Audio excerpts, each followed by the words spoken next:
Apa sih? Itu bukan Pak Yusuf loh. Kamu salah, jangan salah nanya ya. Nanti nanya soal gimana caranya dari dikasih ini ke nikah resmi, nggak ada yang bisa jawab ya. Terus Mas Moreno ini pasti tadi berhubungan dengan transportasi dan Pertamina karena di bawah Komisi 12. Iya betul. Dan tentunya Bang Arwan ini dari Jasa Raharja. Jangan salah tanya ya. Oke? Oke, ada hadiahnya nggak? Nanti buat yang itu ya. Sekarang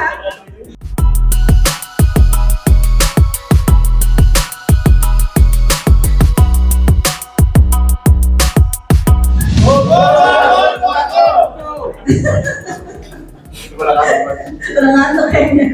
Kelompok 5. Ayo bang, repotkan.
Udah kan?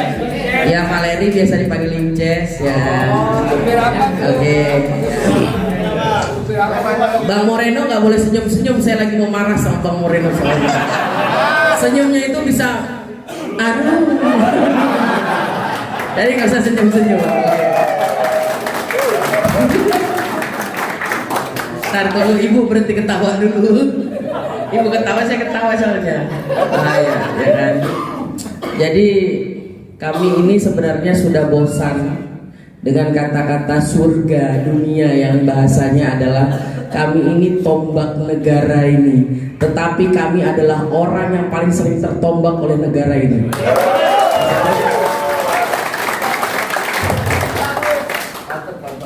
Jadi sebenarnya ada tadi kayak diajarkan oleh Bang Moreno terkait ban, ya kan, terkait rem, ya semua itu sebenarnya betul. Yang bikin salah kalau semuanya itu ada, tetapi solar nggak ada, bagaimana nyalainnya? Dan hari ini Bang Moreno izin, saya udah gregetan sebenarnya pengen ngomel-ngomel, tapi suara saya udah gede ya. Dan saya ini sudah banyak dapat laporan. Kebetulan saya juga aliansi juga di bawah Ibu dan di dalam APPN. Dan kebetulan kita ini senusantara ini teriaknya udah di saya. Dan hari ini pembukaan kemarin dari Cikarang. Di Cikarang itu Pak, sekarang trouble-nya bukan karena kerusakan mobil, tapi kan nggak ada solar. Jadi kami ini menanggung beban kawan-kawan, minta tolong yang punya solar di sana siapa biar bisa keluar pabrik, biar tidak dipermasalahkan oleh pabrik dan lain-lain. Betul ya kawan-kawan ya? Dan hari ini solar itu sulit ditemukan. Saya heran kenapa juga nggak ngerti. Selalu begini, barcode ya begitu.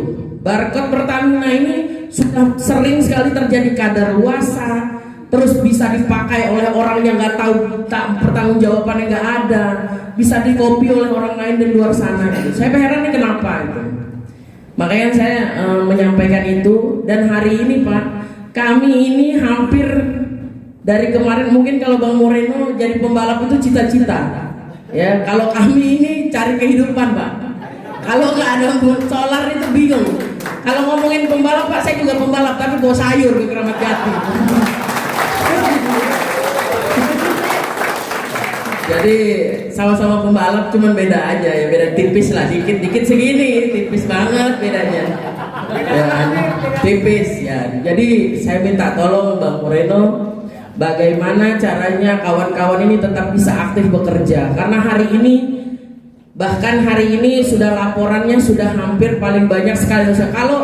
Kalau Kalimantan sama Sumatera itu sudah jadi makanan sehari-hari mereka mengantri solar itu. Bahkan Pak, teman-teman kami yang di daerah tuh udah sampai menyampaikan gini, udah kalau mau naik aja, yang penting solar itu tetap ada, biar kami bisa tetap cari makan gitu loh.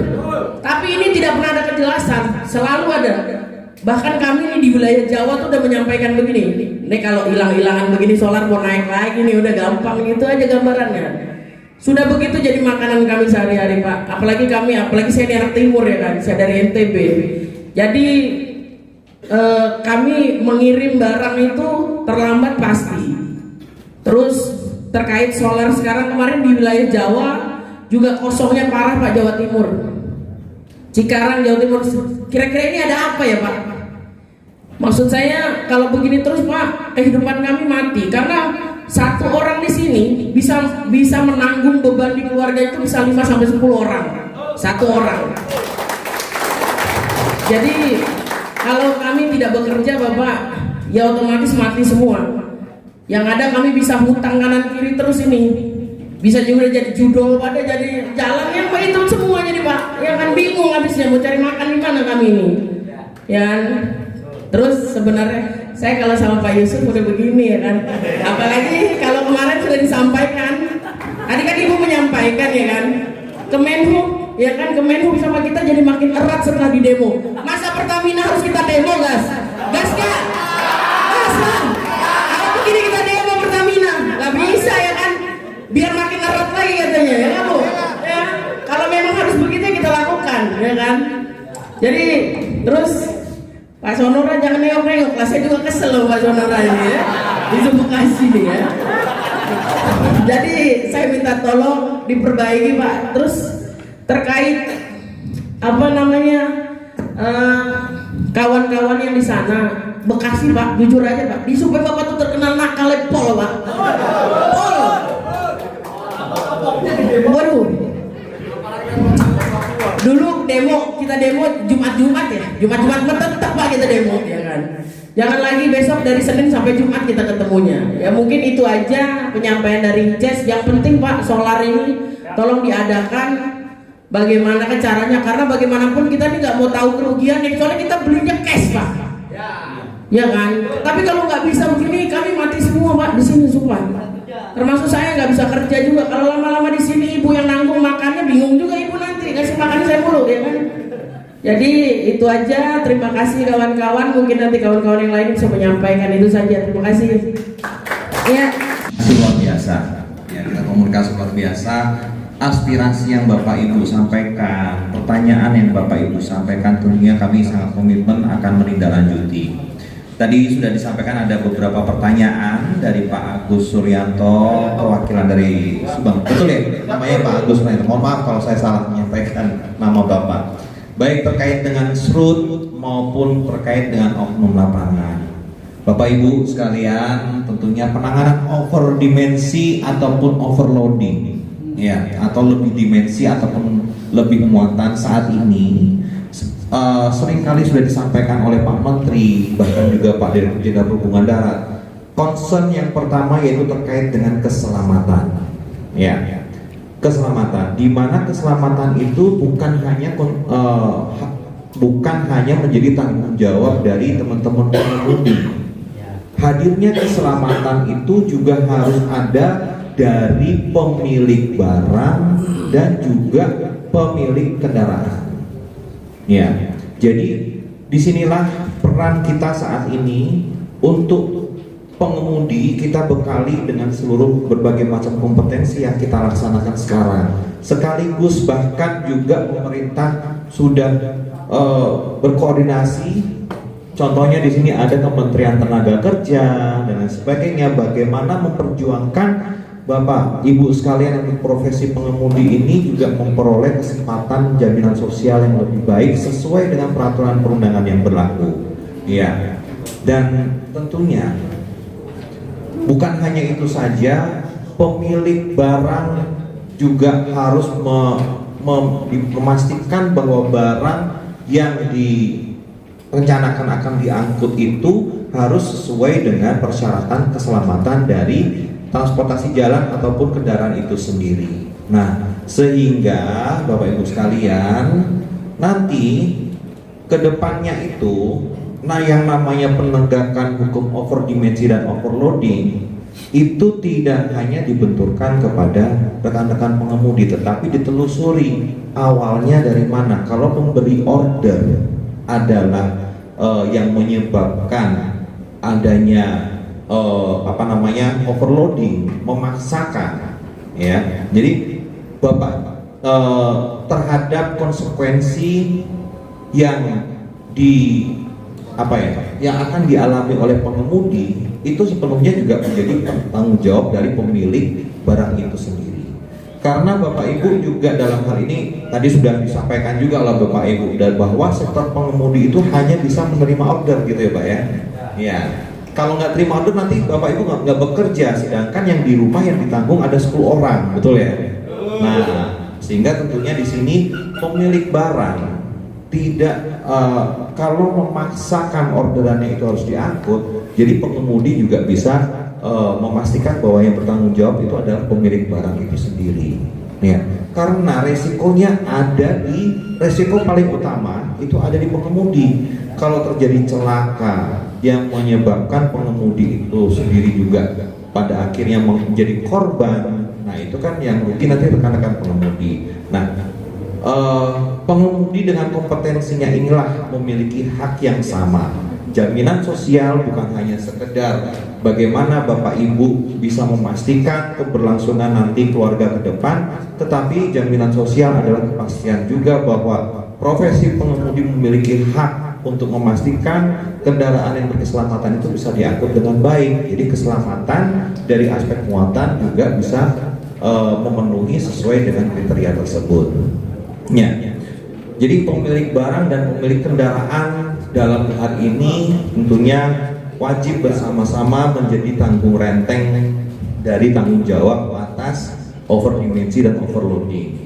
Nah, Bapak Menteri Perhubungan, Bapak Dirjen Perhubungan Darat bahkan juga sudah seringkali mengumumkan di media bahwa target pemerintah zero overdimensi dan overloading adalah di Januari tahun 2027. Yang maknanya adalah semenjak tahun 2027 ya, kalau Bapak Ibu dari sekarang sudah tertib, maka tidak perlu dilakukan pemberian sanksi ya, terutama hal ini memberikan kesempatan bukan hanya kepada pengemudi tapi itu juga kepada pemilik barang maupun pemilik kendaraan untuk bisa mulai membiasakan dan menyesuaikan dengan sistem pengangkutan yang tidak overdimensi dan overloading. Pak Agus, tapi akhirnya kan Mbak Encas sudah ini kan mewakili juga tadi. Silakan Mas. Jadi yang pertama nanti koreksi ya, yang pertama terkait kelangkaan, ya. Yang kedua terkait double itu barcode.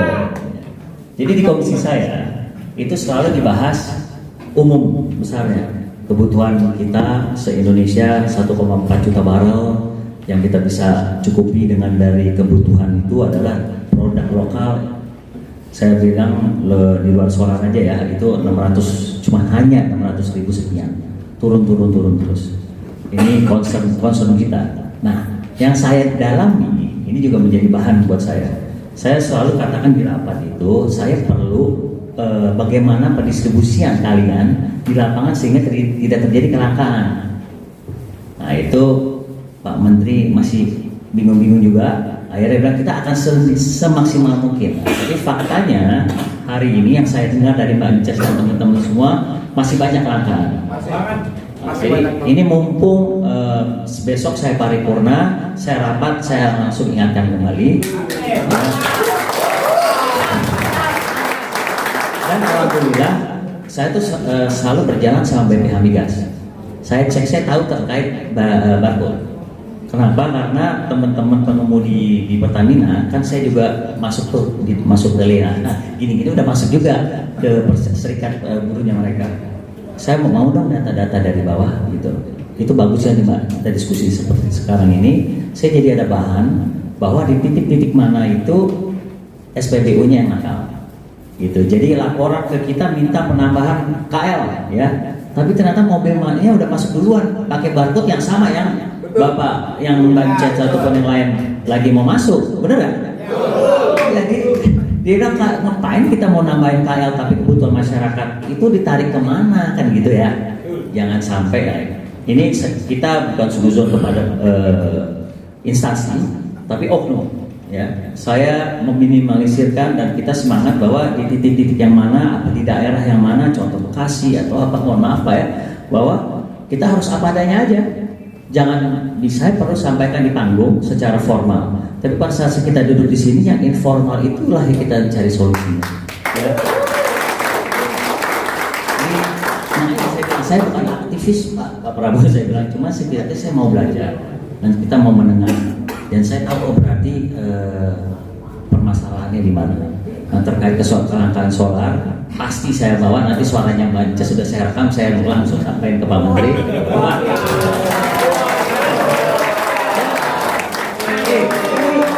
Ini orang Indonesia, ada kesusahan aja pasti senyum dan tepuk tangan. Jadi Bancas jangan patah semangat dan jangan nggak marah-marah lagi sama saya, terus marah-marah karena itu menjadi modal saya, ya. Dan juga terkait mungkin ya BBM kita tahu saya akan pastikan berjuang untuk kalian semuanya karena dampaknya besar sekali. Karena kita bicaranya untuk umumnya 1,4 untuk apa-apa aja kan banyak, untuk ada yang untuk tambang, ada yang untuk apa-apa. Tapi pada saat mereka ini kan harian ya, pada saat harian mereka dapat upah atau seperti dan perlu instansi ini Pak, kepolisian ya, yang tadi itu oknum-oknum jangan sampai ada hukum yang tidak tertulis tapi menjadi kebiasaan. Ada dua, benar nggak? Ada hukum yang tidak tertulis tapi jadi kebiasaan, ya kan Mas? Udah biasa di situ mesti naruh cepet atau naruh 500 perak atau 1000 atau berapa gitu. Itu akhirnya bikin journey management tadi. Aku nggak mau lewat sana, aku biasa lewat sini aja deh. Lewat sana aku kena terus. Kalau lewat sini nggak kena, benar? Tapi macet. Ikatan Motor Indonesia pasti akan membawa ini juga ke Pak Kapolri. Ada sandinya juga itu Pak. Ada sandinya juga. Jadi ini Pak sangat mempengaruhi ekonomi nilainya. Benar cuma seperak 2 perak, tapi mereka karena ya kan, tapi kan mempengaruhi. Nah ini yang tertulis yang negatif, yang tidak tertulis negatif. Yang positifnya ngantrinya yang bagus ya. Kalau lagi mau belok ke kanan, jangan ambil tengah karena itu hak. Nah, sebagai pengemudi, Anda mempunyai hak dan kewajiban. Apa itu haknya? Dan upah, ya. Dan juga memberikan jalan kepada pengguna jalan yang lain. Nah, kewajibannya adalah saling menjaga di antara kita, ya, dan juga menjaga kendaraan. Tadi kalau Mbak Ences, Mbak, mana? Oke, nggak bisa diwakili kali itu ya, Jadi gini, Mbak Ketua. Kita perlu sesering mungkin diskusi, nggak bertatap muka juga nggak apa-apa, tatap muka lebih baik. Saya juga bisa tahu perusahaan-perusahaan mana aja, karena berkaitan dengan safety itu wajib, nggak bisa ditawar. Kalau ada apa-apa nyawanya mereka lah. Nah itu saya tahu perusahaan-perusahaan mana yang nakal, karena mungkin bukan nakal, mereka nggak paham kali, mereka cuma paham lu jalan. Mulai ini tuh antar ke situ, tapi dia nggak tahu ini kan remnya juga udah mesti diganti bos, ya kan? Ya. Terus kalau memang udah ada rekornya si pengemudi itu sadar akan keselamatan, ya dinaikin dong promosi, ya. Gitu. Jadi itu dari saya. Terima kasih. Wassalamualaikum warahmatullahi wabarakatuh. Jadi intinya Nanti saya rekam. Saya pada saat saya rapat, saya minta pendistribusian itu dari depo ke sini, kok beberapa titik langka. Itu kemana gitu kan? Barangnya ada atau tidak ada itu dulu. Setahu saya harusnya ada. Tapi itu barang harusnya kan didistribusi di mana tempat titik mereka lewat. Nah mereka ke titik A, titik B lewat berapa SPBU, ya kan? Berapa SPBU itu kok banyak yang nggak ada. Nah, itu saya mau tahu. termasuk urusan barcode ya Mas. Terus barcode itu juga. Itu barcode yang sedang saya jalankan saat ini. Saya lagi memitigasi di mana saja yang barcode-nya double. Siap. Kita boleh nggak sih Mas bikin data teman-teman list case-nya tuh? Saya tunggu. Dan Ya saya minta. nanti dibuat ya. Karena takutnya beneran aksi nih. Tuh muka-mukanya muka-muka Ya, makanya gini, jangan sampai mau solarnya naik, jangan sampai naik terus. Jangan begitu Iya. caranya ya, Mas. Tapi kalau Saking anda keselnya Mbak Injas tadi ngomong. kalau anda demo juga menurut saya nggak masalah, tapi lebih baik saya dulu yang demo. Oke, kita saya tunggu silat-silat ya. dulu. Saya silat di ruangan tempat saya silat, nanti saya update ke teman-teman. Siap. Oke, siap ya, nanti kasih data ya. Ya, Ntar dulu. Kamu sekali datang ke Jakarta tuh kayak berapa hari? Masalahnya ini tempat kekosongan ini adalah jalur pantura, Bu, yang dimana tidak mungkin harusnya kosong. Ya. Karena dari dulu itu nggak mungkin jalur pantura apa segala itu kosong, Bu. Dan sekarang kita ngerasain itu kan aneh bin ajaib. ya pengawasannya nggak ada di lapangan bawah itu. Nah iya, Bu. Nih Injas sama Mas Agus ini agak gimana ya dari Ini Pak. Klise soal masalah ini berulang-ulang. Memang ada bagusnya secara ini tertulis ke perusahaan-perusahaan apabila ada penambahan atau perubahan terkait undang-undang, kan nggak kita semua juga tahu ya. Sosialisasi itu penting dalam komunikasi. sosialisasi dan pengawasan ya Mas ya.